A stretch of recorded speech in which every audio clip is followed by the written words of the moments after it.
Hey guys, on today's video we're going to be updating your Mac. So let's just get started. On the top left hand corner of your screen you're going to see this Apple logo. Just click on the Apple logo, you're going to see this drop down. Now for older Macs with older macOS, maybe if you guys haven't updated for a long time, all your updates will be under the App Store, so go right into your App Store.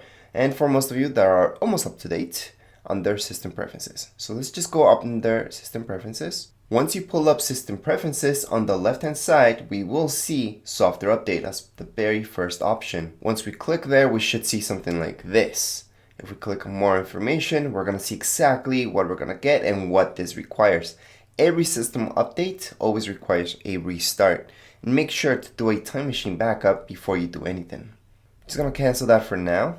And right on the top of my computer, I do have Time Machine set up for me. So just make sure to back it up right now. Time Machine is something that's installed on your Mac already.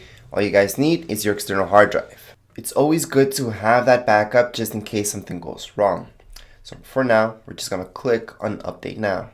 Once we click there, it's going to tell us to update, you must restart your Mac. And just click on Restart. After a few minutes, we should see an Apple logo, a loading bar, and then it's just going to restart.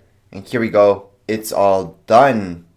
All you guys should see is this. If you guys have an Epson printer, for example, it's going to tell you that you guys need this update right now. However, for most of you, it's not going to tell you that. It's just going to show up this again, software update, but it's going to be done. If you would like to update any software inside of here, same deal. Just going to update now. It's not going to restart because it's just updating some software. Other than that, you are all done with this update. Anyways, if you guys have any questions, comments, you guys can write down here in comments area.